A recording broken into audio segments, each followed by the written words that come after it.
What is going on in the real estate market in Dane County, Wisconsin?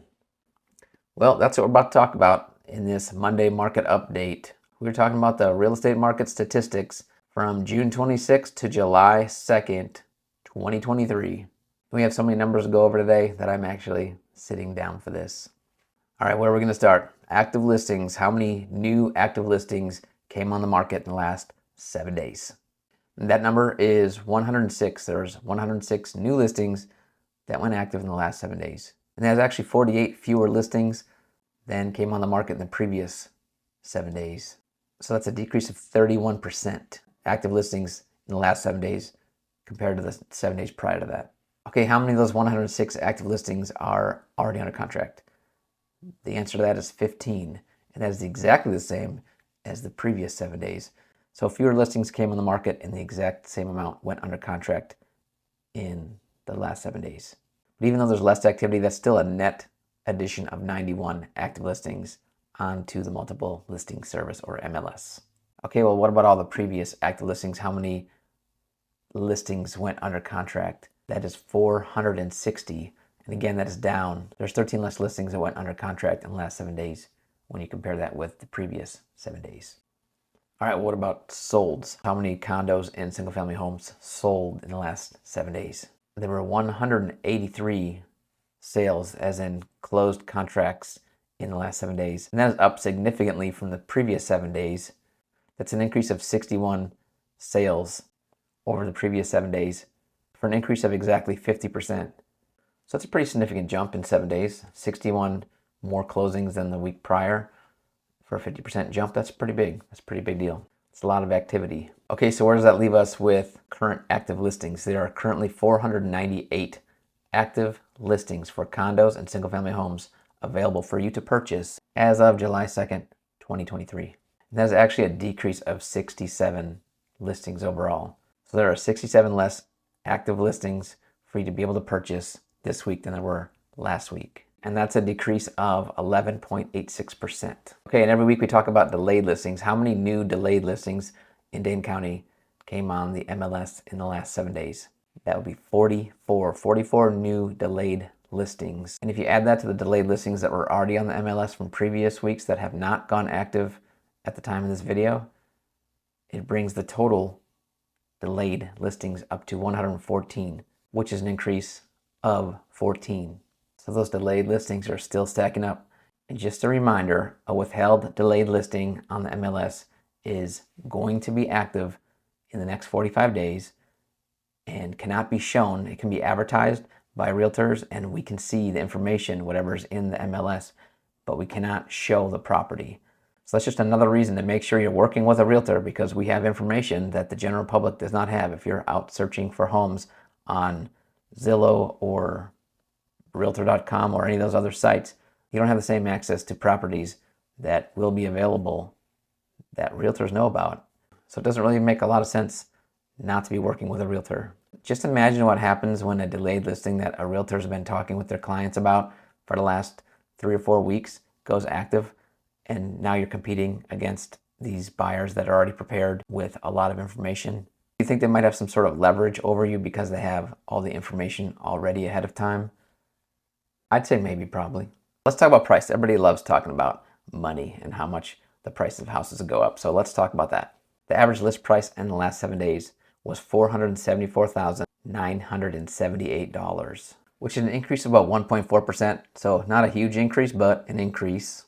Prices are still going up. And the average sold price was $487,172 for an increase of about 0.5% in sold prices. So not a lot of change. Something sort of interesting happened though. The list price to sold price percentage went back down to exactly what it was 3 weeks ago, to 2.6%. It had jumped up to 3.5% last week, and now it's back down to 2.6% this week, which was exactly where it was the week prior. So that might mean that last week's sudden jump in sale price to list price was a little bit of a fluke. We'll see.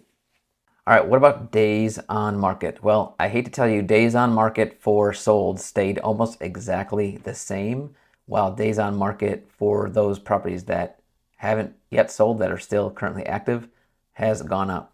Average days on market for the unsold listings has gone up from 59 to 65, while the median days has gone up from 26 to 33. So that means that the houses that are selling at a very consistent rate, while the houses that aren't selling are just continuing to sit.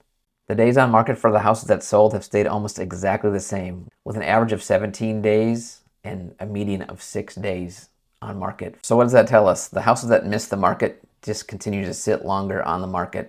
And if they don't adjust things, they don't adjust price, typically, they're going to get left behind. It's really important to think about the 3 things that can affect the sale of your house. And that's price, condition, and location. You really can't do much about the location, and you really can't do a ton about the condition. There's things you can do to make your house look the best it can look, but you're probably not going to want to go spend a bunch of money fixing stuff up when you're selling your house. And a lot of times it's not cost effective.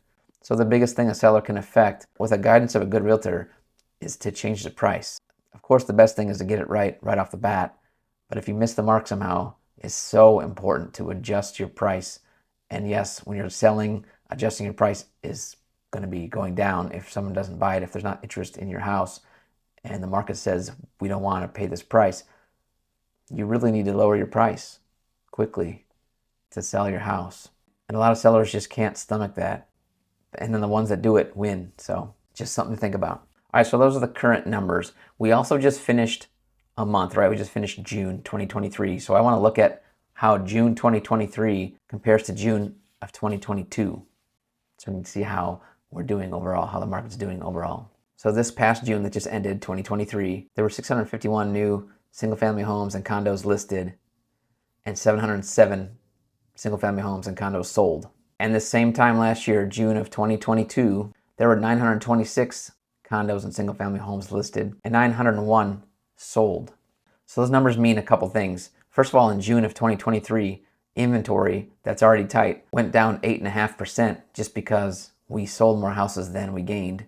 And secondly, activity went down in both listings and solds. So listing activity in June of 2023 was down 30% when compared to June of 2022. And sold activity was also down 21.5% when you look at June of 2023 and compared to June of 2022. So activity is down and inventory is down, which further solidifies that this is a strong seller's market. Inventory is tight and it continues to get tighter. All right, last number I'm going to talk about on this video, comparing the list prices and sold prices of June 2023 with June 2022. That's probably what most of you care about anyway. So let's see what that is. Average list price in June of 2023 was $464,837, and the average sold price was $478,911. Comparing that to June of 2022 prices, the average list price in June of 2022 was $430,092, while the average sold price was $450,763. So the average list price went up 8% in a year, while the average sold price went up 6.2% in a year from June to June. So yeah, that's what the market's doing. Prices are going up, inventory is tightening, interest rates still relatively high, and people are still buying and selling houses. If it's your time to jump in that pool, I'm telling you right now, I would jump in the pool because what you're waiting on is for prices to go up. If you're just sitting on one of those chairs on the side of the pool, watching everybody have a good time, what do you think is going to happen when it comes time to actually jump in? If you think really hard about this analogy, you're probably just going to be jumping into a pool full of pee. What I mean by that, you may not like the current state of the water, but the more you wait, the more you may not like the state of the water later. So I know I keep saying that over and over again. I know you think, oh, you're a realtor, of course you want me to do something. But I swear on my name, I'm just telling you what I know from watching this market and seeing where it's going. And I'm telling you every week, I'm showing you the numbers. And my hope is somebody that's on the fence or has been on the fence and has these numbers and continues to listen to these numbers and watch things go the way they are, that you'll see that waiting in real estate is probably not in your best interest. I really want to help you get the most out of your real estate adventure. I want you to be the hero of your real estate story. And that's why I'm arming you with all of this knowledge. And please don't forget, I'm here for you when you're ready.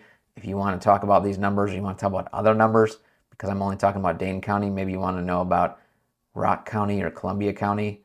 I will tell you that a lot of things that happen in Dane County spill over to the bigger cities that are outside of Dane County, that are still in commuting distance to Madison.